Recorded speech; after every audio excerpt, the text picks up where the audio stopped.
when I wake up in the morning, I usually wake up in a state of extreme bliss. And it's bliss that years ago I would have had to drink ayahuasca to get to, but now it's just my normal.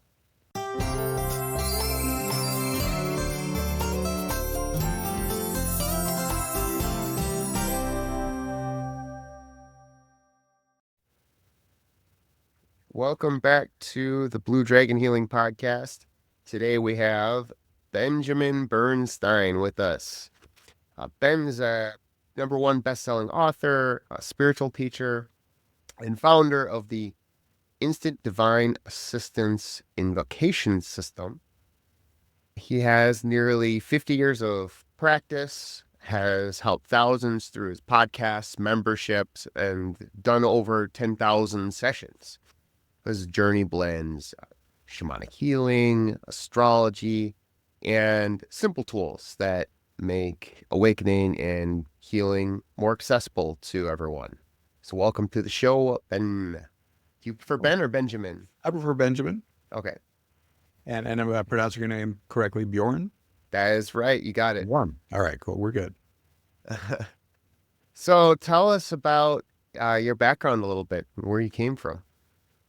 I was born in Norman, Oklahoma, to New York Jews. Raised in a secular Jewish household. I didn't really believe there was a God until the age of 17 when I have this unexpected and sudden partial out-of-body experience. I'm laying on the bed in college, listening to this amazing song, Supper's Ready by Genesis, and all of a sudden I feel like I'm at a 45-degree angle here, but I'm obviously lying flat on the bed physically. What is going on here? And this lasts like several minutes. And then finally I said, what was that? My rational, scientific, secular worldview can't handle this. I said, what is going on? Then I do a little dive. Oh, astral projection. Could that be what's happening here? I started reading about that. And then that led me to a more serious spiritual path where I found a meditation school. Not an easy thing to find in Oklahoma in the 70s, but I found one, and that kind of got my journey kicked off. Well, you said that you grew up in a secular Jewish household. Mm-hmm. I'm not all that familiar with Jewish customs or traditions or any of that stuff. Neither am I. Okay, fair. What is the connection there that caused you not to feel spirituality in that household? Well, my parents had a little different thrust. My mom really would have preferred to have more Jewishness in the house and would have preferred to go to the temple or synagogue a little more often. However, my dad believed that no God would have allowed the Holocaust to happen, and he was just a hardcore atheist, possibility. So I took after my dad more, and I just adopted his view that there is no God. I couldn't logically rule it out, so I was agnostic, leaning atheist. I couldn't prove it, so I couldn't just hardcore do that. But then I had this experience and kind of blew my theories out of the water with an actual experience that I can't explain outside of a spiritual context. Sometimes I hear Jewish meaning in context to the Jewish religion, and sometimes I hear it in context of it being more of an ethnicity. Mm-hmm. And so it sounds like in this case it was both, right? Because it actually wasn't that big a deal, because here we are in Oklahoma, which is massively Christian. Some years we didn't even celebrate Hanukkah. We were a very secular family, and we just tried to fit in and not rock the boat in religious terms and just be a person. So there was no trying to be Jewish or cultivation of Jewish identity. We were just kind of fitting into the mainstream where we were the best we could. And you just didn't feel any particular sense of spirituality or anything. And then one day you were listening to something and you had this out-of-body astral projection experience. Mm-hmm. And you said that led you to finding a school? Yeah, I was living in Norman, Oklahoma, which is just outside of Oklahoma City, the capital, and found a place called the Lotus Center, where there was this guy who had grown up Baptist, and he said, I got all the medals and awards in the Baptist church. He still didn't feel satisfied, and he went on a spiritual quest around the world and had what he considered a spiritual awakening, and came back and was teaching how to use inner meditation technologies based loosely around Kriya Yoga that Paramahansa Yogananda taught, but this guy was coming up with his own variations. And so I spent nearly 20 years at that school from about 17 to my late 30s, following all the technologies. It was the most metaphysical thing I was aware of in that area at that time. So I developed a sense of community there. So that was my main path for quite a long time. A sense of community you mentioned. Mm-hmm. So you had friends and people you knew that were going there. Would you guys do anything outside of the place, like go to eat Not or? really, but if you were into it, you could go several nights a week. There were lots of classes and things happening there. So when we got together, it was almost always at the center. Okay. There was a sense that you were around each other enough, you got to know one another, that sort of Oh, thing. yeah, for sure. It was my main social community. You spent 20 years there Mm-hmm. developing yourself, and that was a main source of wisdom. Would you say there were any guides that came into your path during those 20 years that had a really significant impact? Well, the spiritual teacher, his name was Audley Allison. Mm-hmm. He didn't want to be called a guru, but he said, just call me a way shower. And he had a lot of good qualities. He just really wanted everyone to awaken as deeply as they could and had a really sweet, loving heart. In retrospect, I can see that not everything he taught was what I would now consider optimal, but he was the only game in town that I was aware of. And it was there that I got my whole foundation into New Age stuff and that kind of alternative spirituality. So it was a place to get my first immersion and make a first step into what I did later. I think what took me far deeper than anything I'd done previously. The plant spirit work with ayahuasca in San Pedro just took me to warp speed compared to that, or the Buddhist Vipassana practice I did for 5 years after the Lotus Hour. Yeah. Yeah, it's been also my experience having done a plant medicine path. It was bringing things up to warp speed, really, like you said. Yeah. Well, my favorite way to put a afterburner on the healing and awakening. Yeah. What happened between this early era 20 experience and what did you do between then and the plant medicine journeys? So I at one point the founder died and a couple took over as the spiritual leaders, and I didn't vibe with them nearly as much and tried to hang around, but there were things happening there that were too dissonant for me, so I left. This was a very complex path. We would build energy bodies in the inner planes and work our way systematically through different levels of consciousness. And I remember one time I was doing a 150-step process, for 2 hours. It was just really involved. Does finding God really have to be this complicated? It just seemed absurd that it was getting so intricate, right? Yeah. So once I left there, I said, let me just go to the polar opposite. Let me find something that's just totally simple. And that's what attracted me to Vipassana Buddhism, which is where you're just sitting and being fine with whatever shows up. Another thing at the Lotus Center is Audley had a 2-year period, he said, where his third eye opened and he couldn't close it. And he was seeing all these monstrous entities and he couldn't turn it off.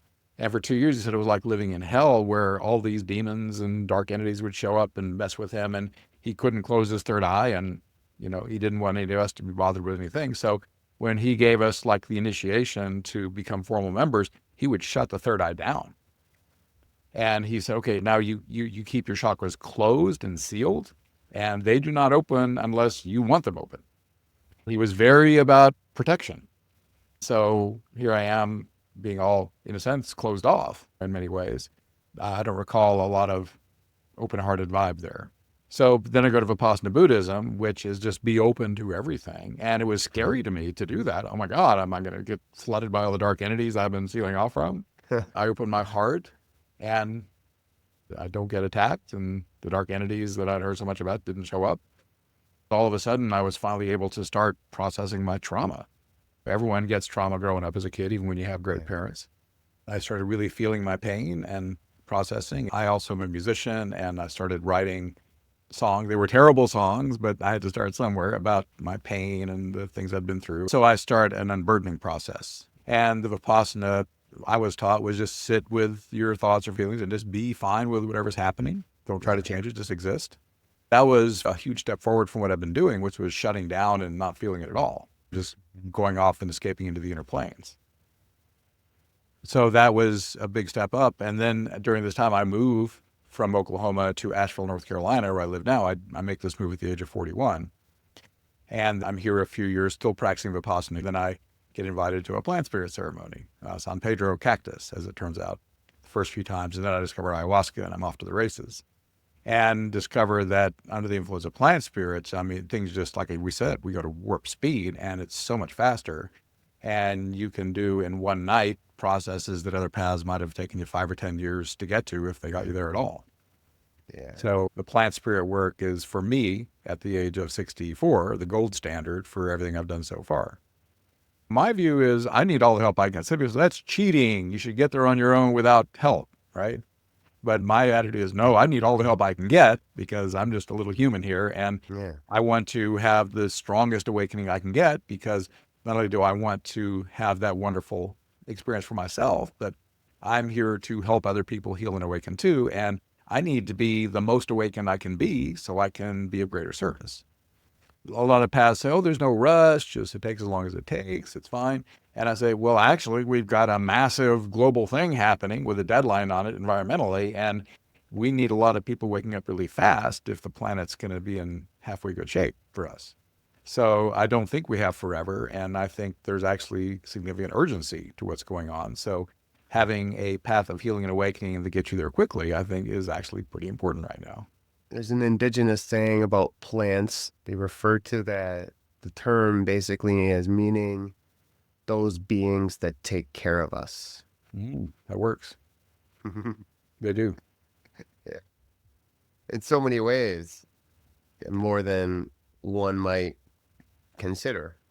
Yeah, because when you drink something like ayahuasca or San Pedro, which is also called huachuma, you're drinking a beverage that's made from a plant or a combination of plants. But what you're accessing is a vast divine being. I mean, the physical liquid you're drinking is just the very tiniest tip of the iceberg. You access a being that is of incredible, magnificent consciousness. And if you're doing it in a love and light container, which I always do, then those beings can tremendously accelerate healing and awakening. One reason I keep drinking ayahuasca now, after over 300 ceremonies, I mean, every month, I'm there with my shaman who I'm so lucky lives in the area I live in and does ceremonies every month. I'm there and doing my thing. What happens pretty consistently is I'm as awake as I know how to be at any given moment. And I believe that the way you get to the next awakening is you heal the trauma that's in the way of it. And the image I use in my book, Instant Divine Assistance, is you've got your higher self a level up. That's you. You may or may not be aware of it. But to the human part, that feels like ecstasy, bliss, and euphoria. And it's gorgeous. However, the edges of it are like dark onion layers. And those are all the unhealed traumas from this or past lives that you haven't healed yet. They dim the light coming from the higher self to the human. And therefore, the awakening's already there waiting on you. All you got to do is get the stuff out of the way that's preventing your human being more aware of that divine aspect of yourself.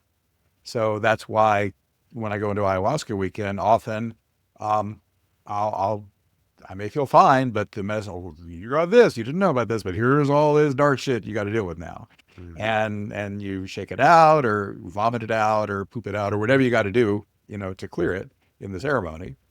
And even as you're clearing it, the awakening starts turning on beyond what you already had. And by the time you've cleared the stuff that the medicine brought up for you, at least for me, I'm very often in a profoundly more deeply awakened state. And there's no imagining the next awakening. It's beyond imagination or conception. You know it when you get there. And even when you're there, you can't put it in words because this is all beyond the mental plane entirely. But you're there and you've kind of stair-stepped up another level. And that just keeps on going. I know a number of people who I consider very deeply awakened. And we all share an opinion that compared to what's possible, none of us are more than barely off the starting line. It's impossible to even conceive what the deeper awakenings are. Yes, because it takes a community of people. We're affected by the consciousness of everyone who is going through a deep healing process. You could say fate or destiny, but we're intrinsically tied to the consciousness of everyone on this planet. So Oh, yeah. the more people that go through healing, feel their trauma, release it, Hmm. the more we all can climb. And that's where the real potential is where we can go as a group. Yeah. Yeah. Tonight, after we record this, actually twice a month now, in my Awakening Plus membership, we do an event called New Earth Support Team.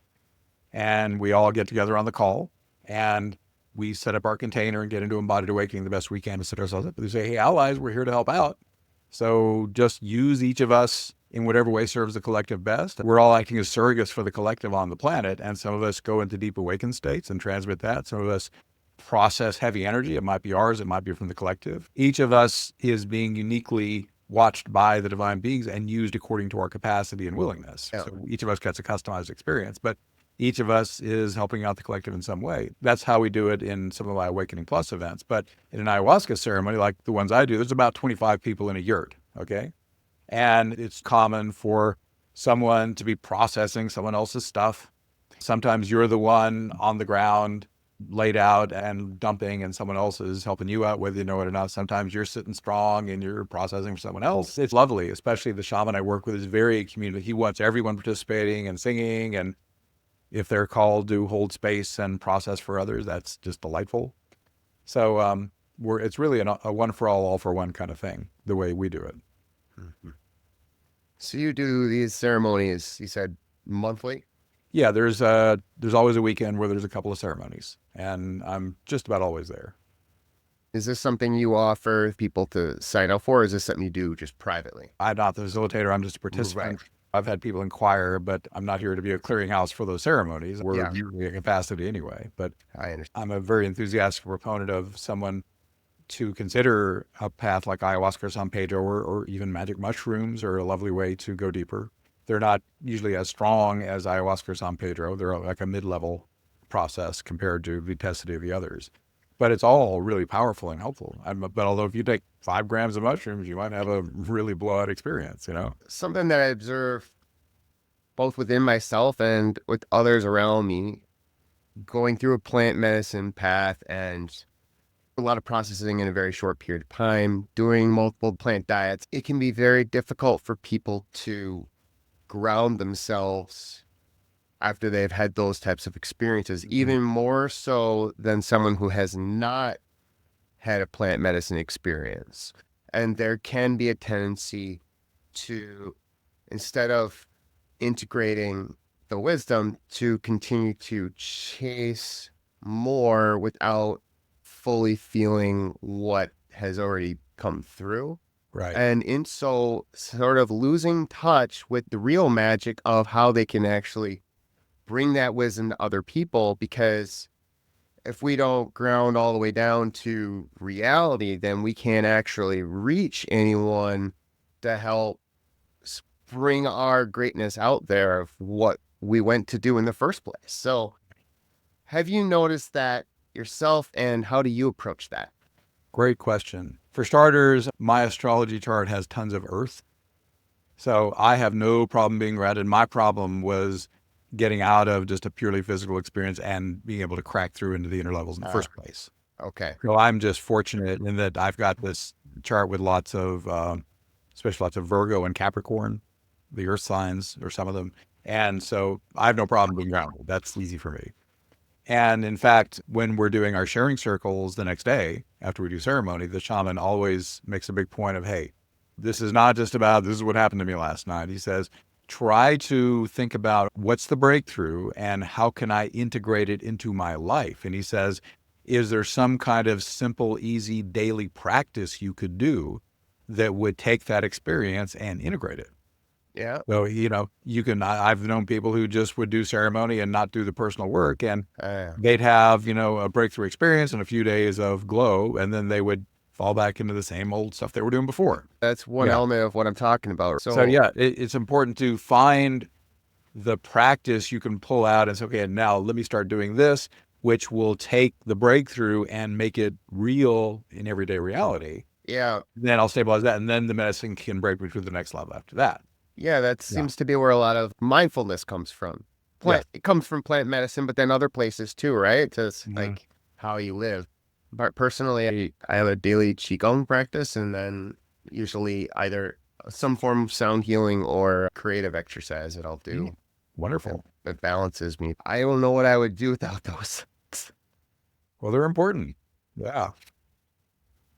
Do you have any practices that you do every day? And what does that look like? I wish I could say I did it every day, but most days I sit at my shamanic mesa. In fact, I'll show it to you. I can Okay. move my camera and I'm sitting right in front of it, so hopefully it'll focus. Yeah. I don't know what my camera's not focusing better. I'm sorry, but that's the mesa. Huh. I've spent time training in modalities from South America. You know, that's where ayahuasca and San Pedro come from. So I sit at my mesa in the South, and my practice usually takes about 90 minutes. I call the directions in the language called Quechua. I call several dozen allies of love and light. I've done a lot of different paths. I haven't mentioned all the stuff I've done, but I'm calling ascended masters. I'm calling archangels and angels and power animals and sacred mountains and sacred rivers and my ancestors and Hindu deities. I'm calling a whole smorgasbord of allies, which I also call at the beginning of every Awakening Plus event that I facilitate. And, you know, I can usually call them in about 3 minutes. Okay. But these are allies I've accumulated over almost 50 years of spiritual practice, and I love them all, and they all play well together. So I get them here, and then once they're present, I'm also going to call in my own embodied awakening, as ayahuasca taught me to do. Usually I say maximum embodied awakening, Christ consciousness, unconditional love, 5D, any other awareness or consciousness that serves highest good. And then I just relax and just let that kind of, takes a few seconds for the energy to come into me and put me where I need to be. Then I call all the allies. Then I say, let there be a membrane to hold in this good energy and ensure that all that enters here is of high vibration and benevolent intent. And then we have our safe space to work in, which is present for anyone on the Zoom call as well as anyone doing the recording. Yeah. Then you have a safe container to work with. My personal practice beyond that is, having set that up, I then use hape. I was going to ask you if you use tape. That's going to be my next question. I used to do more singa, which is the liquid tobacco tea you drink through your nose, but I've now come to prefer the hape, which is, of course, the sacred snuff. You just blow it up your nose. I wish I knew exactly what was in it, but there's definitely some tobacco and a lot of mystery ingredients. Depends on where you source your hape. Do you get it from Four Visions then or somewhere No, else? actually, I'm getting it from shamanicsupplies.com is where I got this. Shamanicsupplies.com. Yeah. The people who attend my ayahuasca ceremonies are really into hape. There's hape going on a lot before and after the ceremonies. Yeah. And I just learned from them where to get it and such. Okay. The first few times I did it, it just was too much. I was given a large dose and it laid me out. I was pretty much paralyzed for like 30 to 45 minutes. Just couldn't even. I understand. This was strong stuff. Okay. But I take what were the other week was I take a very small amount left and right. And I pray like crazy into it. I make sure I'm really putting the strong intent into exactly what I want the hape to do, because tobacco is great prayer. And then I use it kind of like I was using singa. On the left side, I'll call for maximum healing and clearing. I'll do that side, and then I'll leave a few minutes for the heavy energy to drain away. Then the right side, call in highest vibration energy that serves highest good, and I'll blow that in and give the divine light a chance to strengthen. I use hape very carefully. Don't want to overdo it. Then I'll usually practice a sacred song, an ikaro, that I might sing at some point in ceremony. I express gratitude and spend a moment being thankful for things that are coming to mind, including recent things. Then I send blessings to many individuals and groups of people, culminating to all beings in the universe, and send that good energy away through a hollow reed invocation. And then I do my mega prayer at the end, where I get the hape and I make sure it's clear. And then I say, please hold this big complicated prayer I'm about to give you. And then I do a long involved prayer, which also includes some law of attraction stuff.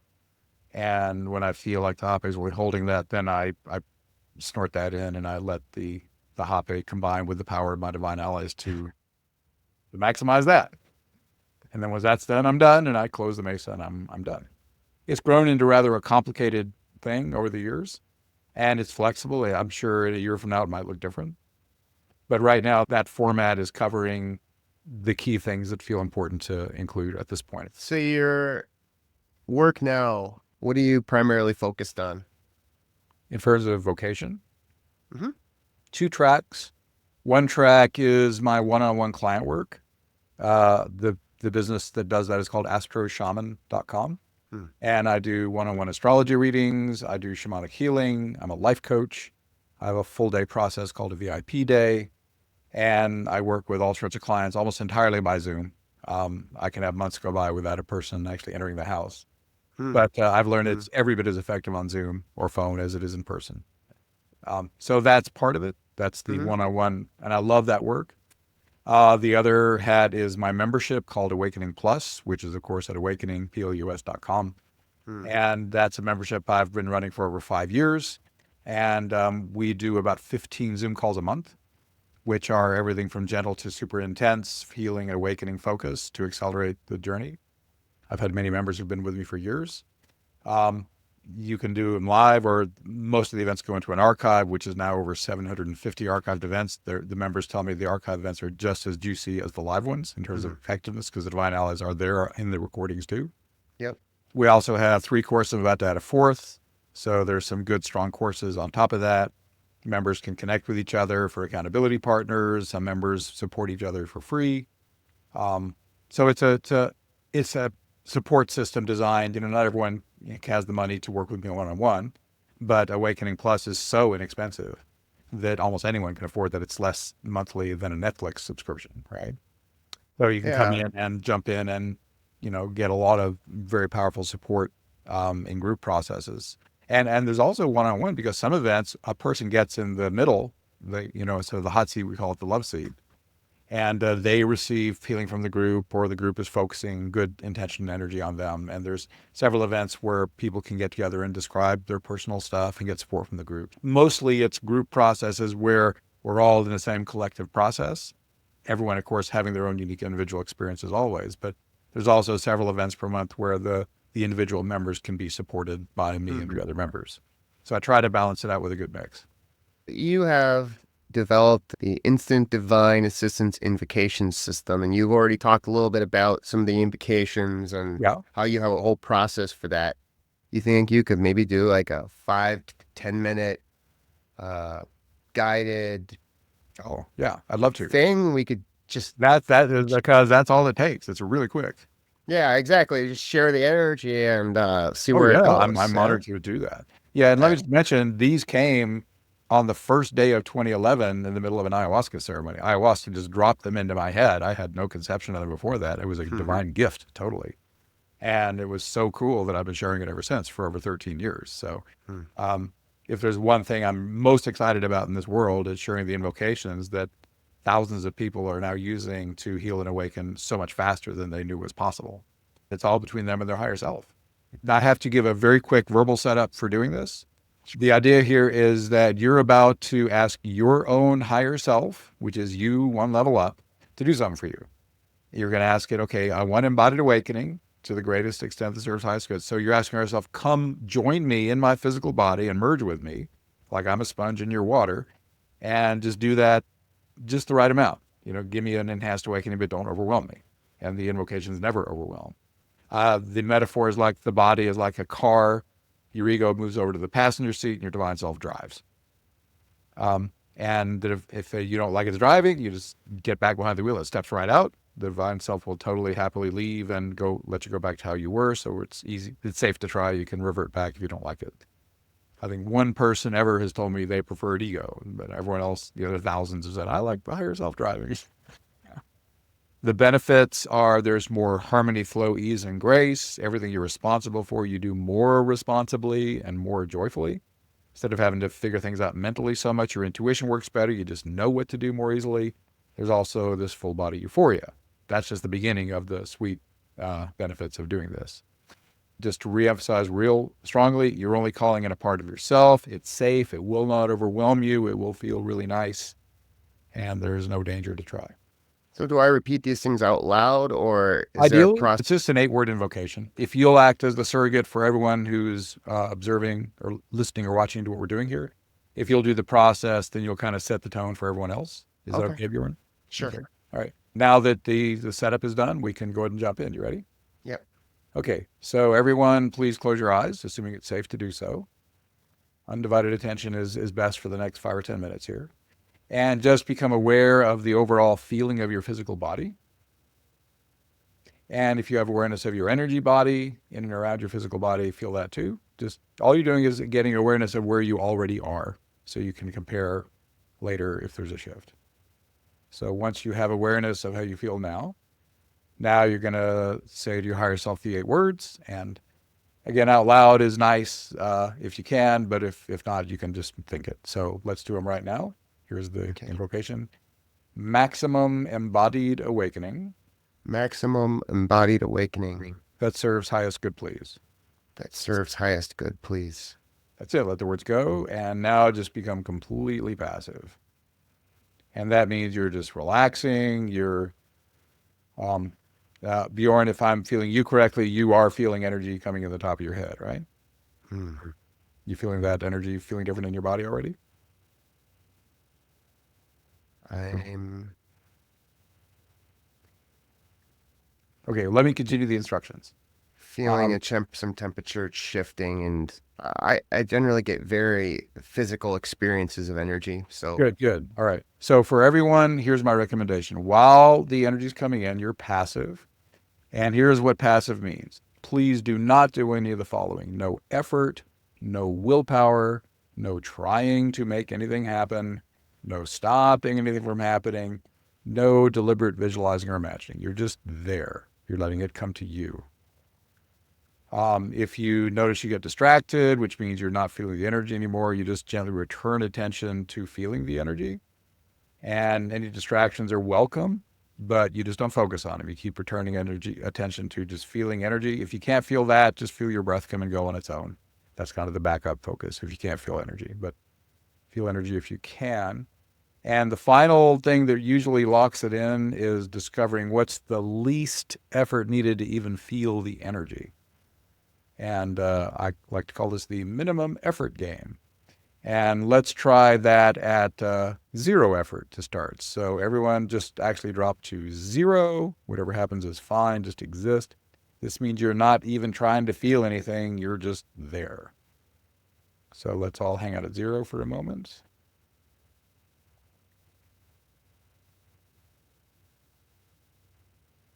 And this is where most people pop right into embodied awakening.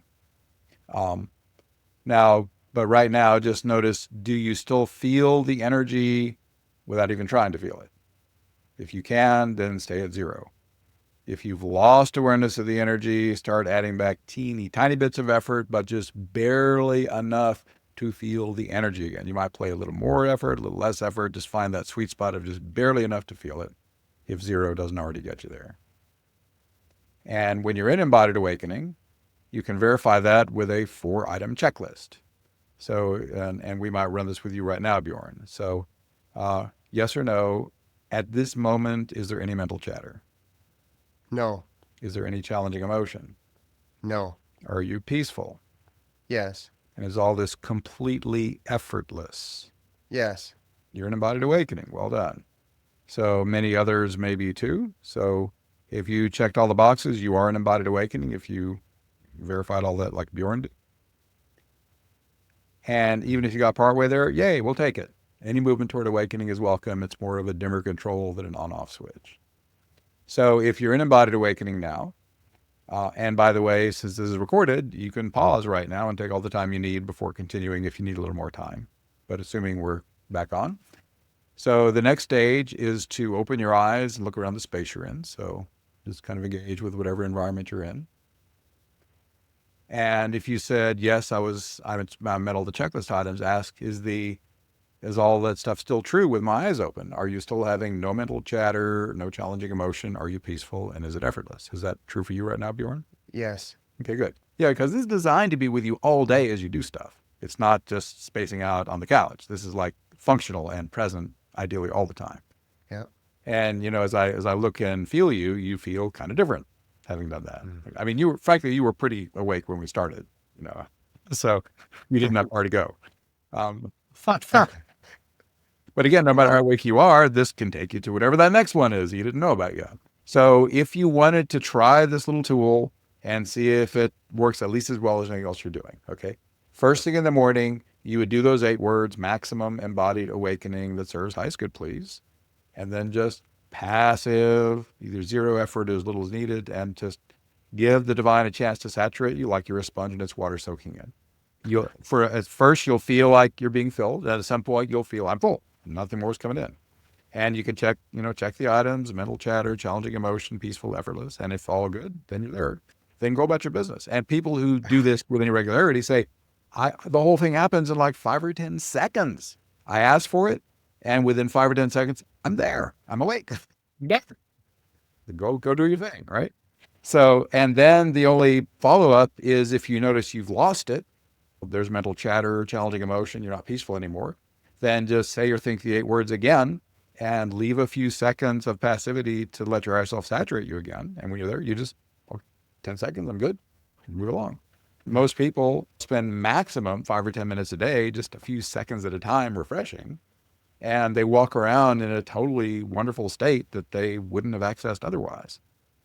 I've been doing this 13 years. I always say, when I tell it to people, I say, look, if you know something that works better than this in terms of quick, efficient, and effective, or you find something, will you please let me know?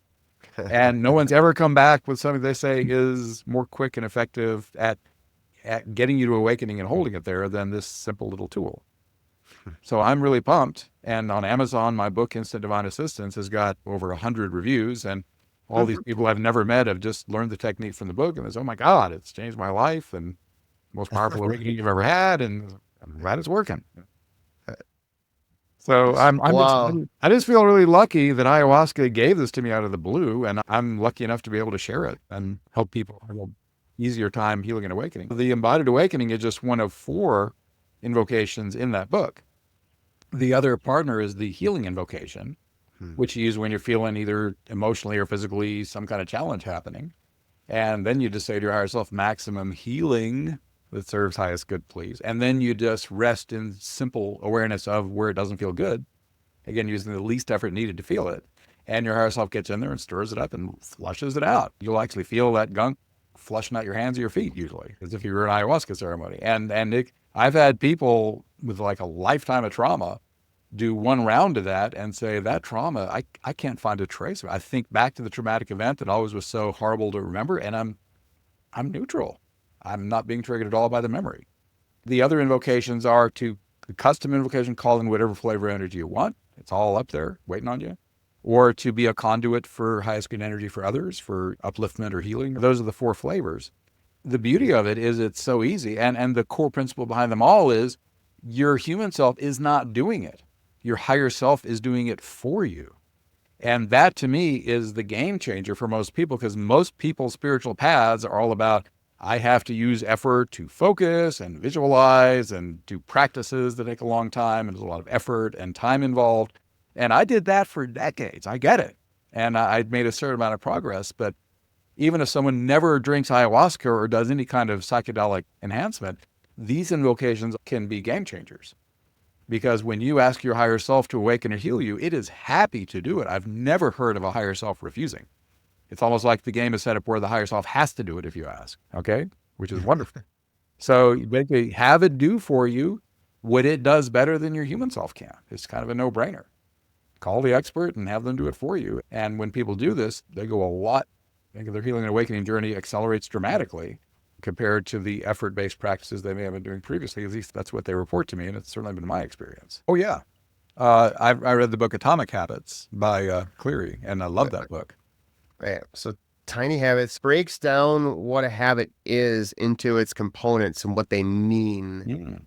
He's just showing an actual system for implementing habits in a tiny way that works over and over again by properly balancing the reward and the benefit with the amount of energy a person has so that you don't burn out doing it. Right. He talks about how he starts a lot of people on the Maui habit. It's consistent of nothing more than when you get a first thing, when you wake up in the morning, you stand up and you say something like, today is going to be a great day. And then you do whatever it is that you do to reward yourself, whether it's to dance or smile, I don't know what, right? Right. And it's literally just that one thing. And people say, saying that one thing every day had an absolute game-changing impact on them. So Right. imagine you had a way to get people doing this like with very little effort, and you got in, like a repeatable way, like a program on. Oh man, Yeah. What comes to mind as you say that is the concept of habit stacking that that the guy talks about in Atomic Habits, where you if there's something you do every morning, like let's say every morning you get up and brush your teeth. You say, oh, when I brush my teeth, then I do my embodied awakening invocation. yes, Yeah. So you kind of link it up to something else you're always yes, doing. yeah, The that's trick another after part of that it. though is there's no routine the rest of the day. You just do it as needed. So there's no, regimen or schedule. If I need it, I take a few seconds and amp it up again and just move along. Yeah. Yeah, unless you had a way of every time this thing happened, maybe it's something that continually happens throughout the day, Mhm. something that's a little more frequent. Every time this thing happened, then you did that thing. Yeah. But again, if you're already embodied awakening, there's nothing you have to do. You're there. Yeah. I don't need to cross the river if I've already Yeah. crossed it. Okay. I do have some people who will set a few alarms on their phone to go off the same time every day. It's like, like you said, got light body. Just a little cute reminder, check. Are you actually in embodied awakening right now? Just check. And if you are, you're good. Move along. And if not, then do your invocation. We'll give you seconds, pop it off and move along. Yeah. Mm. It's designed for busy people who really want to have a powerful spiritual presence without taking forever to do it. It's interesting, isn't it? We go on these plant medicine journeys and have these harrowing experiences, and then the medicine's like, here's something you can give to other people, and it's such a digestible, smaller thing, not any less impactful. Just that it's like, oh, thanks, you're telling me this after I just had to go through and purge my guts out on the rocks back there, and just go give everybody else the 5-minute shortcut. Well, yeah, I don't mind going through what I had to so I can share.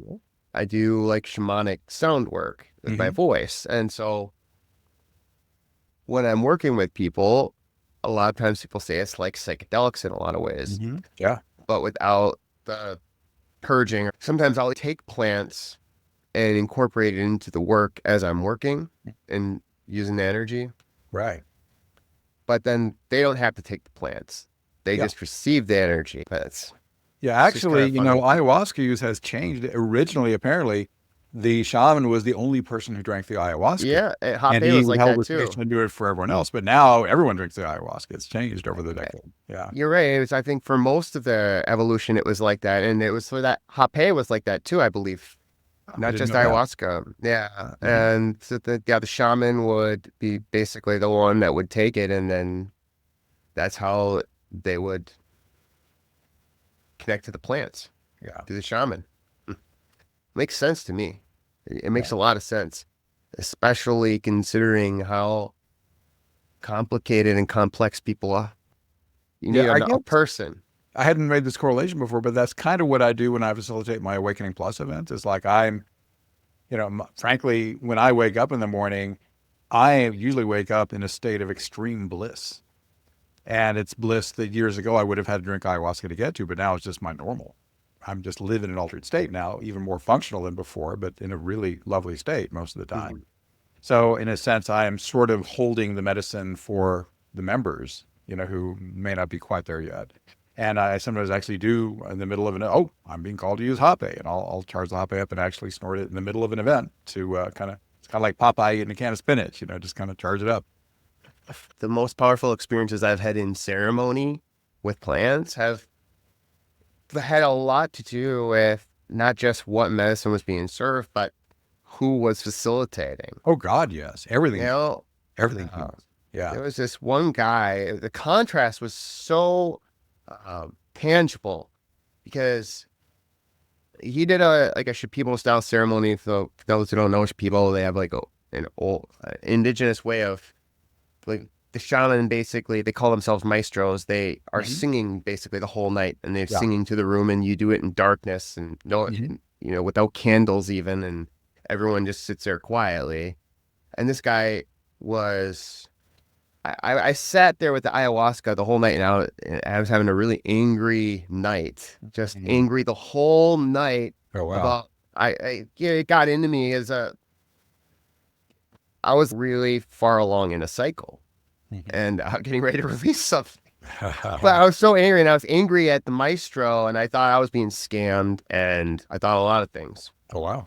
And I've been working with this guy for months, doing private sessions, like, and even still.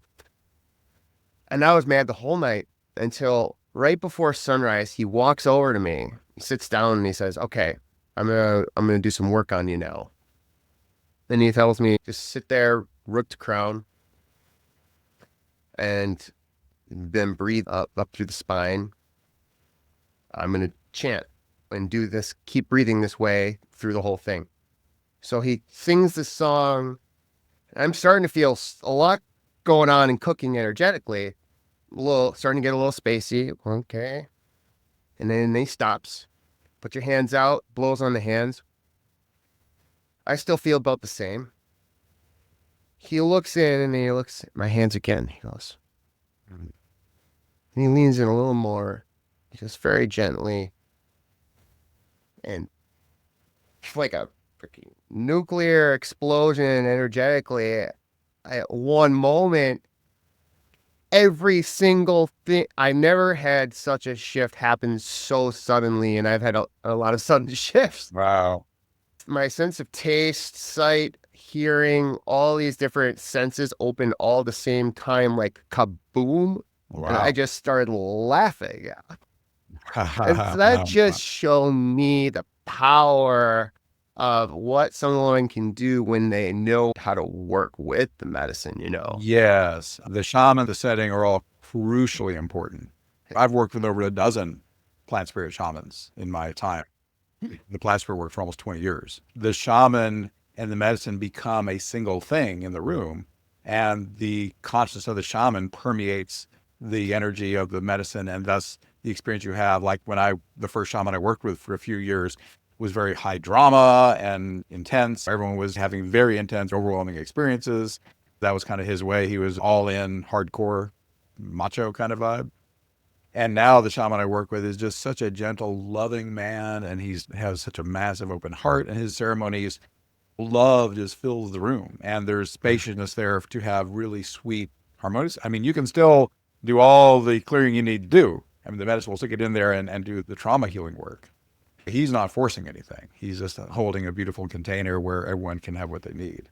If you do medicine work, the quality of the medicine itself is important, but the consciousness of the shaman is very, very important. I would recommend only a person you feel confident is really on the path of love and light and really wants the best for everybody. The container you're in is really important, that you're in a safe, sacred space where you're in a safe field that's not going to be disrupted from start to finish. And make sure your shaman is qualified. Make sure they really have the consciousness and capacity to not only hold the container the whole night, but deal with any challenges that people have coming up, and that he or she is they are qualified to deal with whatever comes up. The more of that you can have in place, the better, in my experience. And things do come up. Oh yeah, it can be very dramatic. That's a. Yeah, appreciate you taking the time to swing by here and share your bit of the world, where you would like people to check out your work. The one place to go would be astroshaman.com, astroshaman.com. Everything's there. If they're interested in my membership, that's awakeningplus.com, awakeningplus.com. And the book on Amazon is Instant Divine Assistance. Make sure the author is Benjamin Bernstein. There is a guy who put up a pirated copy I can't get taken down, but make sure it's by me, Benjamin Bernstein. And it's ebook, paperback, hardcover, audiobook with me as the narrator. So it's every way y'all want to consume it. So that's the A to Z on the Invocations. And right now the Kindle is just like $3.99. So very affordable for those who want to learn about that. That'd be a good intro. And if they go to my site, they can get on my newsletter, and I'll keep them posted on everything I'm doing. Great. Yeah, that'll get them started. And of course, I'm on all that's a social media, but the ways I gave are probably the best starting points. And we'll add the information into the show notes so that people can find it. Thank you. Well, thanks a lot for stopping by. Thanks for inviting me, and I've had a delightful time. I want to thank you, Bjorn, for creating this beautiful vehicle for spreading love and light consciousness around the planet. And thank you for the beautiful service you're doing. One last thing. I heard a guy doing this earlier today on his show, and I wanted the idea for myself. He has every guest answer a question from the previous guest and to ask a question for the next guest to answer.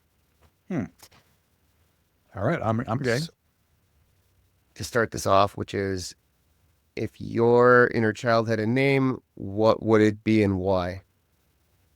My child had a name. For some reason, the name is Chuck, which was the name of my childhood buddy, but I don't know why that name came. I'm trusting it. Nice. And what was the second part? And why? Why is it Chuck? Oh, I'm getting my guides are talking to me. Because it's important now that I chuck everything about it that didn't serve. And one way to do that is to chuckle about it.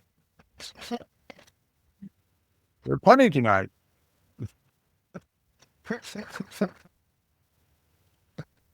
That is great.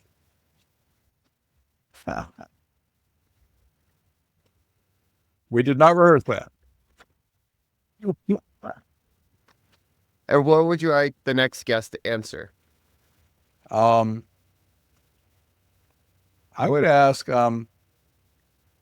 what's the easiest way you know to make sure you stay as awakened as possible?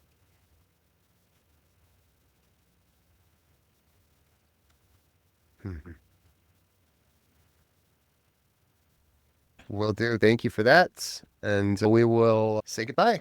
Okay, thank you so much, Bjorn. It's been a true pleasure. Thank you. It has been great.